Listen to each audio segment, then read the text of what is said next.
glad to have you with us. Now, before we move forward, I have to ask you the question to both of you. What about the Lord of the Rings, the Rings of Power, are you most excited about? Tamannaah, you want to take a crack at it? Good afternoon, everyone. Well, definitely, Lord of the Rings, the cinematic appeal that it has, is just one of a kind. Yeah. I still go back to it over and over again, and it still seems as fresh. I mean, it is visual storytelling at its best. So, be it the books or any of the screen adaptations that have been made, I feel like they're so engrossing and they just captivate you, take you into another world. And I feel like that quality is something I find most enchanting. Yeah, now that we've seen the teaser, the trailer, the preview, I really can't wait. I think it is stunning. As an audience, I'm just waiting, and I think it's going to be amazing. Awesome. Hrithik, what excites you the most? Oh, I think the trailer speaks for itself. Yeah. This is the kind of stuff that I aspire for. You know, it does something to my cells. It's visual extravaganza meeting great content. You know,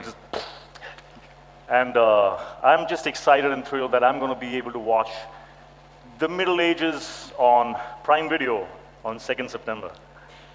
I also have a little tale to tell, if I may. Please. There's a little connection between me and the Lord of the Rings that I don't think anybody knows. And I recall this morning. So one random day back in 2004, my dad put on the Lord of the Rings Part 1, saw the film, couldn't stop, saw Part 2, couldn't stop, saw Part 3.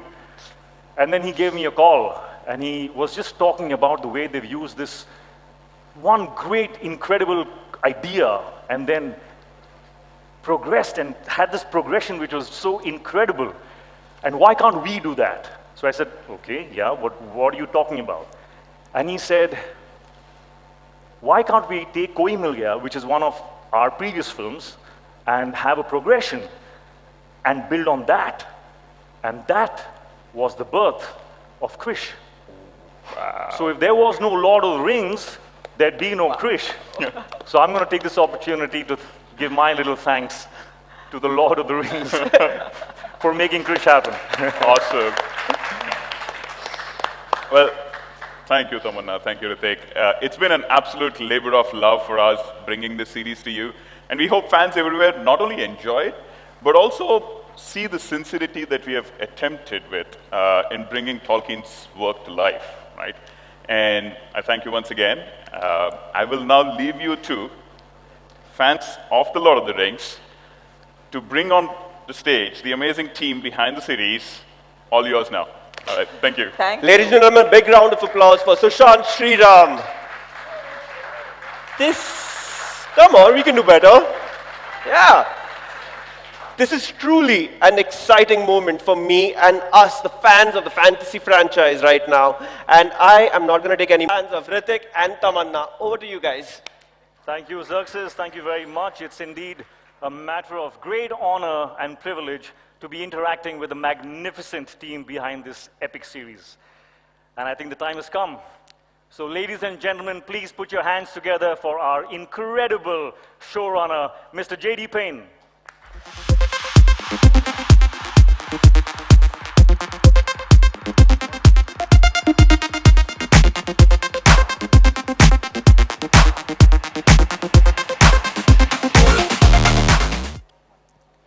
Hrithik, Tamannaah, thank you. Thank you both. Thank you. Welcome to India, Mr. Payne. Thank you so much for being here. We're so excited and delighted that you are here. Thank you very much. It's wonderful to be in India, and I feel like I had a very warm welcome. I had a few minutes to wander the streets, and like 2 minutes after I got out of my car, a holy man walked up to me and put a dot on my forehead and tied a bracelet around me and gave me a blessing. So I instantly felt blessed and welcomed in your country. So thank you. That says it all. It's going to be a huge success now. I believe it. That's how it works. Well, This is such an incredible, aspiring piece of work. I just saw the trailer and I'm completely blown. Absolutely incredible. Thank you, thank you. Tell me, I was just, what was your experience of encountering Tolkien's work? And what does Tolkien mean to you? So I came to Tolkien by way of the Peter Jackson films. I saw them first when I was in my early 20s. And they were one of the few films that came out when I was an adult that got into my heart the way that films used to when I was a kid. And from there I did the deep dive and read all the books and you know, got super into it. And now they've woven themselves into the fabric of my life. Very rare does a day go by that I don't reference something happening in my life by way of Lord of the Rings, saying I feel like Frodo carrying the ring today, or you know, when weddings or funerals come along, Tolkien quotes always make their way into my toasts or eulogies. So Tolkien is just part of my soul. I can see the passion, and it shows in your work. And you have your incredible cast here with you. Oh, they're absolutely amazing. Yeah, I'm really excited for you to incredible. get to meet them. I've always believed that, you know, casting is one of the most difficult aspects of filmmaking. How was this process for you? How difficult was it for you? Well, so we knew we had to get this right. The story we're telling is an amazing story. It's Tolkien's untold story of the Second Age. So we're telling the story of the forging of the Rings of Power, the rise of the Dark Lord Sauron, the fall of Numenor, and finally the last alliance of elves and men. And so to be able to bring that really to life, we knew we needed a cast that was really special. And so we had really two criteria for our cast. And one, they had to be amazing performers, but two, they had to have Middle-earth in them. You had to look in their eyes and feel like they could have stepped out of a magical portal and been from Middle-earth transported to our world. And so we auditioned hundreds and hundreds of people for every single role and found 22 needles in 22 haystacks. That's incredible. How long was the process? For quite a long time. I mean, it took basically a year to find, you know, our entire cast. That's incredible, absolutely incredible. And is this the first time that you're working with Amazon Studios? Yes. What was that experience like? Amazing. So Amazon decided that they wanted to put on this enormous adaptation of Tolkien, and they had a huge ambition, and our ambition matched their appetite for what they wanted to do. They went out and got the rights to it, and then they basically said it's a wide open field, and so they opened it up to Hollywood to say, like, who has an idea for how they'd like to take this material and tell a story. And my partner and I came in and pitched a way in, and they got excited about it, and since then they have been incredibly supportive. They've given every resource necessary to realize Tolkien's imagination on the grandest scale possible. Wow, that's incredible. They're amazing. It's been, we've been very, very, very fortunate. I'm so glad you had a great experience. I mean, it was a fantastic experience. Like, you know, and I've worked with every studio in town in Hollywood, and Amazon has been amazingly supportive. I have one last question. How many days did it take you to shoot? Oh gosh, it was well, you know, so we had COVID that was in the middle of it, so we shot 20 some odd days, and then COVID you know, interrupted us, and we were on a hiatus for about 6 months, and then so I mean, it depends on how you count first unit days, second unit days, stunt days, VFX days, but something like 300-ish. Count them all. Sort of, yeah, 300-ish. You know, yeah, and so a gargantuan schedule. I'd say that's inspiring. Guys, can you imagine my state as to how badly I'm fangirling right now? Like, J.D. Payne, Hrithik Roshan.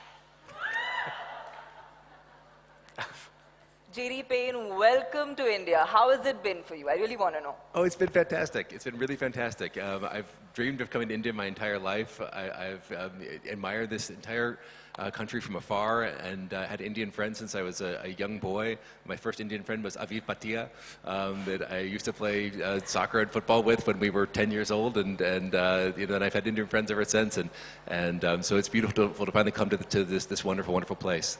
I'm so glad you feel that way. Now, I'm going to dare and ask you this question. You are an epic storyteller. Star Trek, guys, there's nobody who hasn't seen it. It's not possible. So, I mean, this is something that's a familiar ground for you in terms of scale and, you know, storytelling. But was it daunting for you to attempt material that has fan following, which is so widespread, and for them, this material is so sacred? Also, was it any kind of pressure while you were attempting Tolkien's work?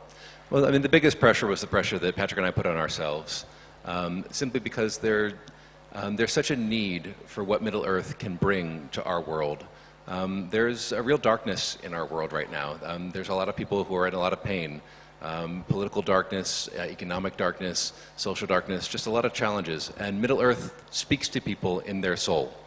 It's one of the reasons why Tolkien's work has been, I mean, next to like the Bible, the Quran, and certain writings of Mao Zedong, Tolkien has been the most selling work of all time. And I think that's because no matter what country people come from, no matter what background they have, when people find Tolkien, it goes past all of those other things and finds them in their heart and in their soul. And so we felt like we needed to capture that special feeling of Tolkien. Because really, the Second Age, the story I mentioned a moment ago, Tolkien sketched it out, but he didn't do it in a ton of detail in a lot of parts. So there was a lot of things where we had to very carefully excavate what he had shown us, but then also to continue to connect the dots and fill some of the gaps in where necessary.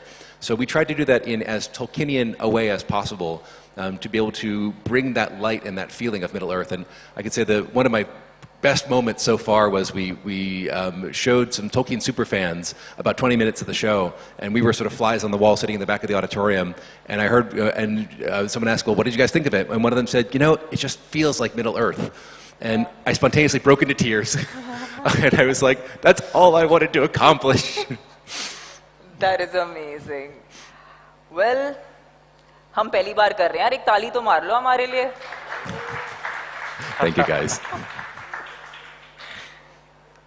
Yeah, I think it's been so nice, you know, knowing these things from you. But I really want to meet Meet the cast. Yeah, entire cast. totally excited to bring them out. Yeah, I'm happy to introduce them. Shall we? Yeah, guys, you want to start walking on out, and I'll give introductions as you do. I think first I see. I'm gonna stand up. Do I see Nazanin Bonyadi? I think is our first one back there. We have Nazanin Bonyadi who plays Bronwyn.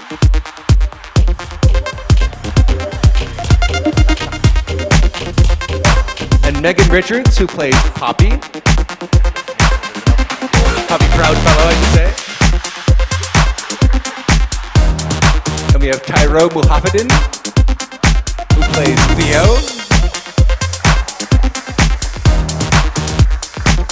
And we have Emma Horvath, who plays Arian.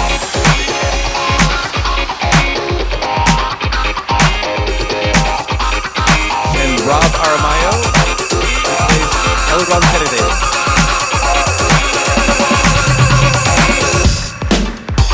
And I think that's it. Everyone, one more welcome for our entire Lord of the Rings cast.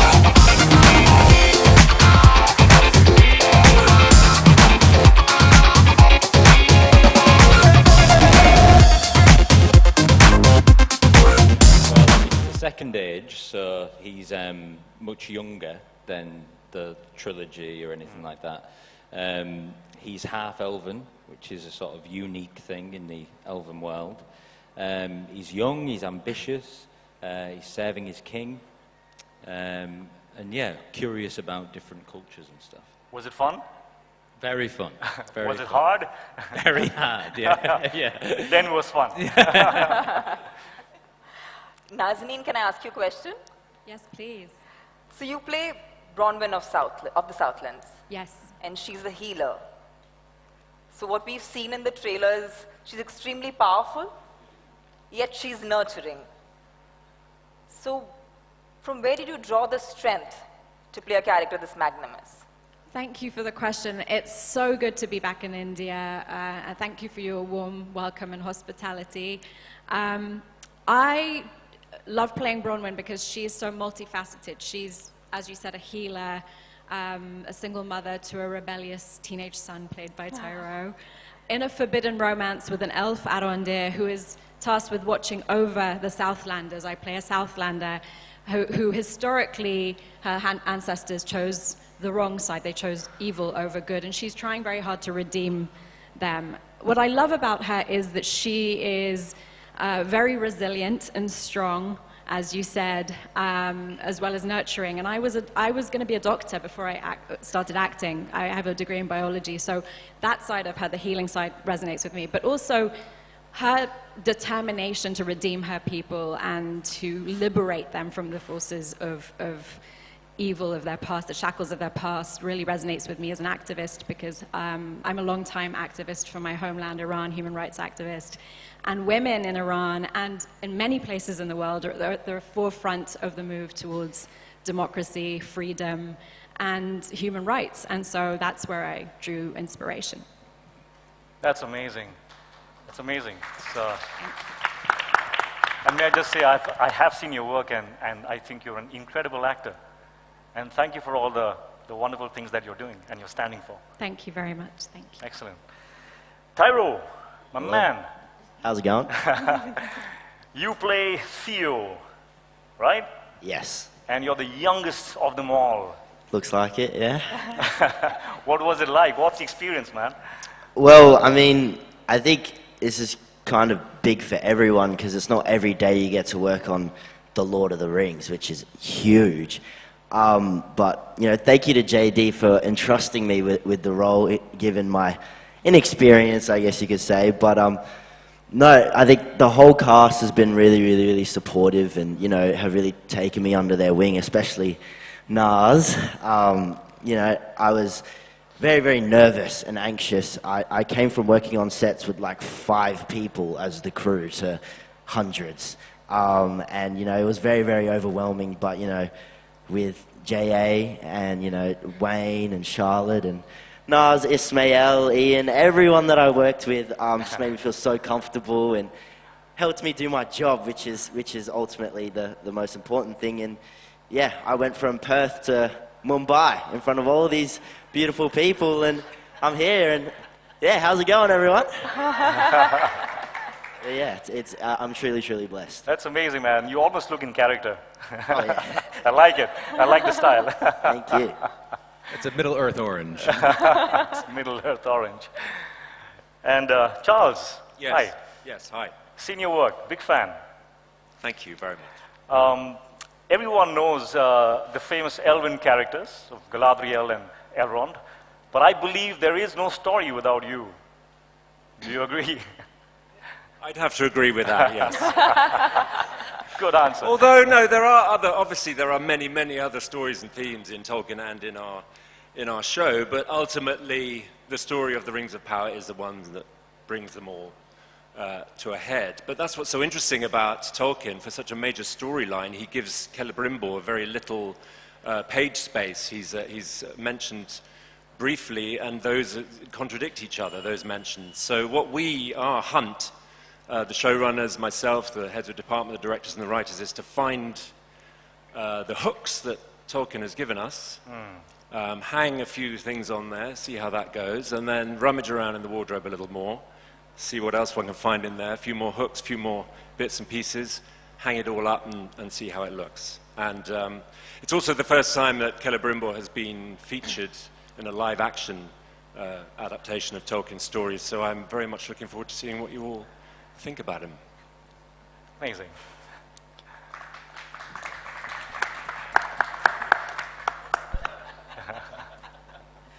Lloyd, I'd really like to ask you, you're playing Elendil. I am. Who's the father to Isildur. Isildur, yeah. Isildur's This a very naughty boy important here. character, but I just didn't want to do debauchery of the language service. Like, okay, let me not get Isildur wrong, because everyone out there will want to come after me then.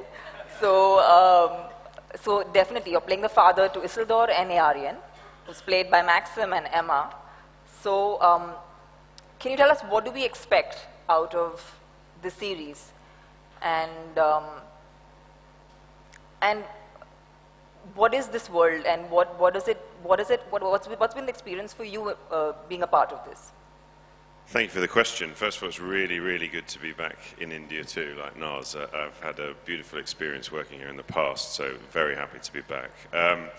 Yes, Elendil, who is, as we see him at the beginning of the series, he's a sea captain, very capable man, but he's been widowed and he's trying to deal with his grieving adult children, 2 of whom are present here in Maxim and Emma, as you say. And he's a very well-known character in the Legendarium, and many fans of the movies would have seen him in brief, but if you read the books, he's referred back to a lot, and he's a sort of hero archetype.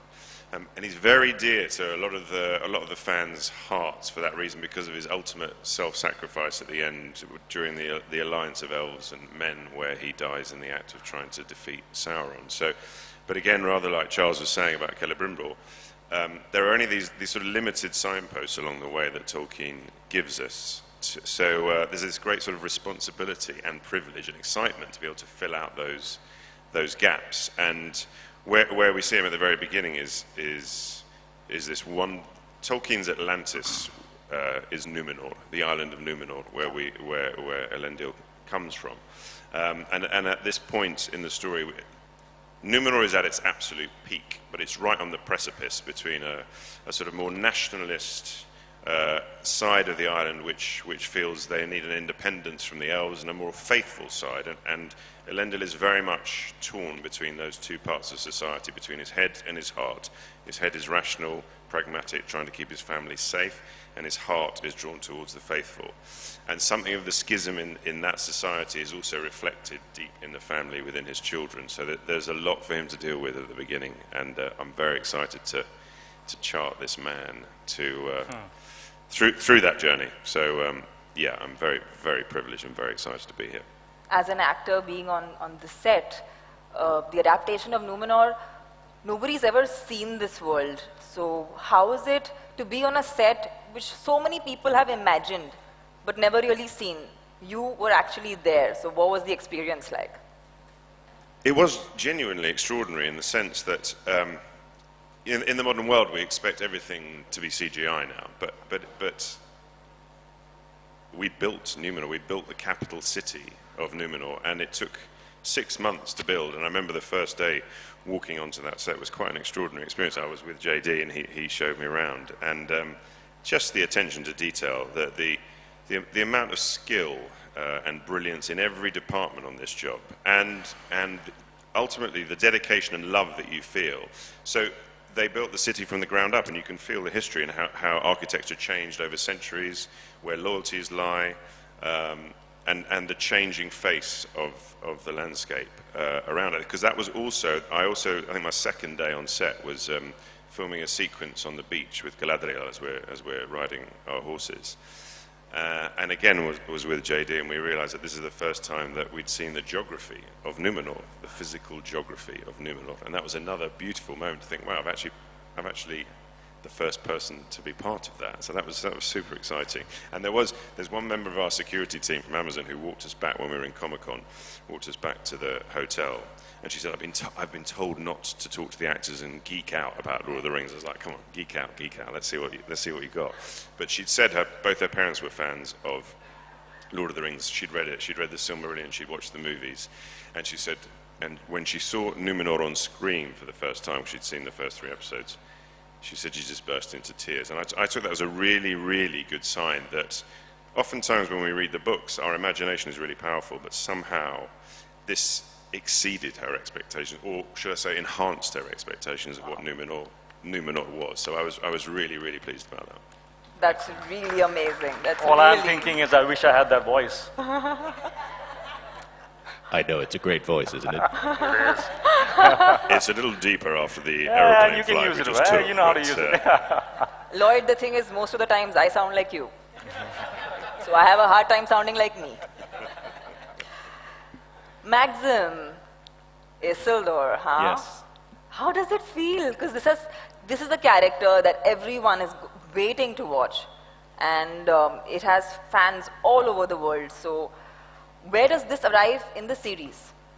Well, he's a sailor on a kind of cusp of adulthood when we first meet him, and there's an emptiness and a void in him, and I guess he doesn't really want to fit in to societal expectations of him. He doesn't want to really be like his father in a way, but then there's a pressure to also... Children. So you kind of meet him deliberating and yearning for something else that potentially is not in Numenor, not on the island. Nice. Emma, I have a question to ask you. Do you want to say something, Hrithik? Go on. Are you sure you don't want to say anything? Absolutely sure. Just checking. I was just thinking he could do well in Hindi films. Actually, he does have a very Indian face. Yeah. I don't know if it's... I'll take that. Yeah. Would you do a film in which you'd cast the three of us? The three of us? Yeah, why not? Yeah, well, if you write it. Anyone interested? Make us Mr. out Payne. there, in case anyone's listening to us. Between seasons, see no evil, hear no evil. Emma, your character. Hi. How is Mumbai treating you? Please tell me. It's awesome. It's I'm awesome. so happy to be here. I've never even been to Asia, so this is, I mean, Wow. continental and country-wise, I'm like, wow, totally new. And when did you come in, if I may ask? Sorry? When did you reach here, if I may ask? 3 a.m. this morning. And she looks so stunning. Guys, All of you big guys, round of that's applause for just incredible. that absolute beauty. Emma, you're playing Aryan, Yes. and that's a beautiful name. Yeah, I love it. Do you love it? Yeah, I think it sounds very magical. It means sea maiden. Sea maiden. Nice. Oh, that's beautiful. I was about to ask you, what does it mean? About Okay. the name, yeah? No, good. That's but does this have any significance with, is it relevant in any way to the islands of Numenor, or is there any significance as to how that's a part of how you created the character? Yes, Numenor is a very nautical society, and so it's very apt that she's named after the sea. Isildur means servant of the moon, and Anarion, the middle child, is a reference to the sun. So her siblings, their names reference sort of celestial, heavenly bodies, and her name is quite grounded, which is very apt because the schism that Lloyd was mentioning that's occurring on the island is also starting to take shape within the family. She's immensely proud of her people and the island and the beauty that they've created and the society that they've created. And she's quite frustrated with both of her brothers who have these sort of romantic ideas of the past and spend a lot of time sort of looking up, and she's very much looking down at the beauty that her people have created. So yeah, I think her name is very appropriate. It's a beautiful name indeed. And Markella, hi again. Hello. You play Nori, a Harfoot. Yes. Am I saying that right? Harfoot. Yes, you are. It wasn't working before. Yes, I do. I play Harfoot. Harfoot. What is a Harfoot? A Harfoot, they're a migratory group. They're a community, and they have big feet and ears, and they have a lot of heart and joy, and stick together in the face of adversity, and they're constantly looking over their shoulders, but they're optimists as well, despite having to be survivors. Is there anything specific that makes them special to you? I think that they don't see their vulnerability as a weakness. I think that Wow. they're able to I like that. recognize how it can be a strength, and actually by opening up to people, to the rest of the community and to their loved ones, they can Right. hopefully find a better life for themselves and find themselves a home. Right. And Megan, you, hi Megan. Hello. You play Poppy, who is best friends with Nori. Yes, I do. Right. And what can we expect out of this friendship? Poppy and Nori's friendship, they are very much the yin to each other's yang. Poppy is sort of the more cautious out of the two of them, and I think it's safe to say Nori is the more adventurous of the two of them. So that already tells you quite a lot. But Poppy sticks by Nori's side throughout the series, and that is sort of like an ongoing theme, I think. But she does that because she finds it important. She has such a love and loyalty for her friend. And she finds it, Markella's already mentioned the community, and in the community they have a very specific set of rules. And they're very important in order to ensure everybody's safety. And Poppy really believes in those. And so the reason that she follows Nori is for protection. She believes that that's the best way to protect everybody, community included. So they get up to a lot of adventure, and a lot of mischief, Did you all, and a lot of fun. Sorry. Did you all know each other before the No, shoot? we didn't. We didn't. We didn't. We met on the day, On or the maybe day. like a couple of weeks before we started filming. But it was really nice because we got to sort of hang out and call it work. That's nice. Yeah, it was really nice. That's nice. They're like sisters, these two. It's amazing. And Sarah, you have been a fan of the books and the films, and now you get to play the matriarch of the Brandyfoot Hartford family. I do, yes. Wow, what was that like for you? Well, it's amazing. I just suddenly realised there's 3 parents here with naughty children. Actually, that's a bit of a theme of today. I haven't actually done interviews with the other parents here, so it's quite funny. As a fan of fantasy, it was obviously incredible, but I don't think you needed to be a fan of fantasy to realise that this is an absolute dream job. I mean, first of all, this incredible cast that I get to work with and that I get to now travel around the world with and come to an amazing country like India, where I haven't been before, is just a joy. So, lover of fantasy or not, it's been one of the best jobs of my career. Playing Marigold is also an absolute honour. Thank you to JD and Patrick. Being a parent to this beautiful actress here, Michaela Kavanagh, and a surrogate mum to Megan Richards, and having so much fun on set. The Harfoots, as Michaela was saying, you know, they've been through a lot, but they have a lot of joy and laughter and love, and that's what it was like being on set. We just had such an incredible time working together. And I'm quite stunned that I'm sitting here with them all now, able to talk about it to the world. It's just such a privilege. Well, I have to say, the joy and the love, it shows. It's showing on all your faces. This is going to be a great one, guys.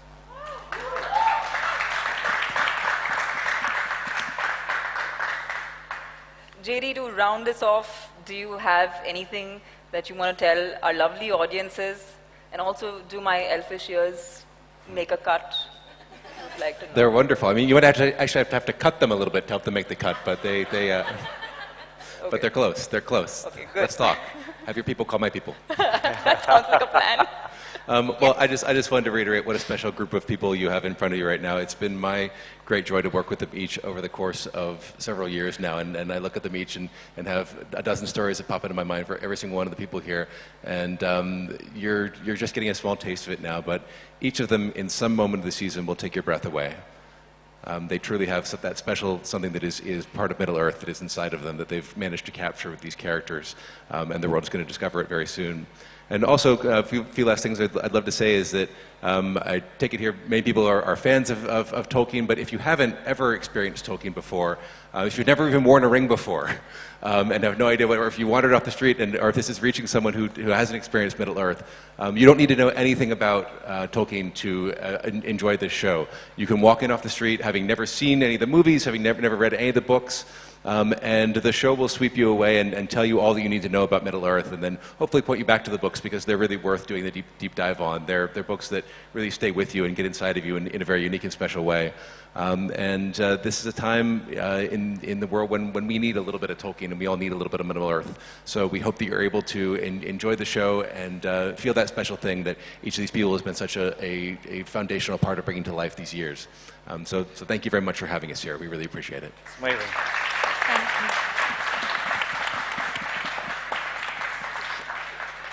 I have to say this to JD, to the entire cast and crew, that this is something that I personally believed in, that cinema, in any language, anywhere in the world, the moment it is based on human emotions, basic human emotions, it always cuts through all. There's no language needed, there's no country needed, and I feel like that faith that I have in the cinema that I want to do has been reaffirmed by Rings of Power. So thank you all for coming here and being a part of this press conference. We're so excited for this and we can't wait to see the series. Thank you so much, Tamannaah, and thank you, Hrithik. Thank you very much.